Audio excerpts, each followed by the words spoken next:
బంగాళాఖాతంలో ఏర్పడిన అల్పపీడన ద్రోణి ప్రభావంతో కురుస్తున్న భారీ వర్షాలకు అల్లూరి సీతారామరాజు జిల్లా గాలికొండ పంచాయతీ చట్రాపల్లి గ్రామంలో కొండచెరియలు విరిగిపడి గిరిజన యువతి మృతి చెందగా మరో ముగ్గురు తీవ్ర గాయాల పాలయ్యారు. ఈ ఘటనలో చత్రపల్లి గ్రామం మొత్తం చిన్నాభిన్నమైంది.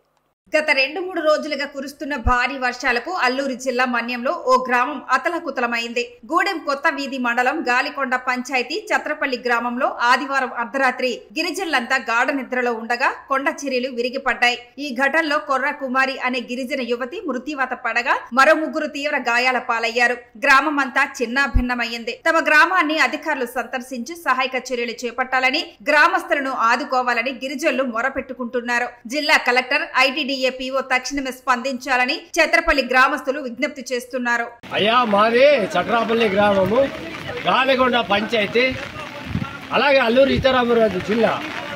అయ్యా, మాకు విపత్తు నిమిత్తం ఆదివారం సాయంత్రం రాత్రి 12 గంటలకు పైనుండి కొండ చర్యలు విరిగి మా ఊరు అంతా ధ్వంసమైపోయినది. మాకు అందులో 2 ప్రాణ నష్టాలు కూడా 4 మందిని కాపాడేమో. ఒక పాప గల్లంతులో, ఒక పాప ఇద్దరు ముగ్గురు గల్లంతులో ఉన్నారు. దయచేసి ప్రభుత్వం తక్షణమే మా వద్దకు రావాలని కోరుకుంటున్నాము. మాకు ఎటువంటి సిగ్నల్ లేదు. కలెక్టర్ గారు దయచేసి ఎక్కడున్నా మీరు దయచేసి మాకు తొందరగా వచ్చి మాకు న్యాయం చేకూరుస్తారని. మాకు తినడానికి తిండి లేదు, కట్టడానికి బట్టలు లేవు. కట్టుబట్టలతోటి ఆ గురుమూర్తి ఆయన అది శివారులో ఉండడం వల్ల గురుమూర్తి ఇల్లుకి ఈ కుటుంబాలన్నీ కూడా వెళ్ళి అక్కడ తలదాల్చుకోవడం జరిగినది.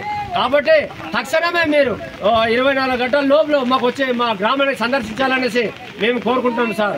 రాజకీయ నాయకులు కావచ్చు, మిగతా రెవెన్యూ సిబ్బంది కావచ్చు, మా గ్రామంలో ఇమీడియట్లీగా సందర్శించాల్సిందిగా కోరుతున్నాను. మా గ్రామాన్ని ఆదుకుంటారని మేము కోరుకుంటున్నాము సార్.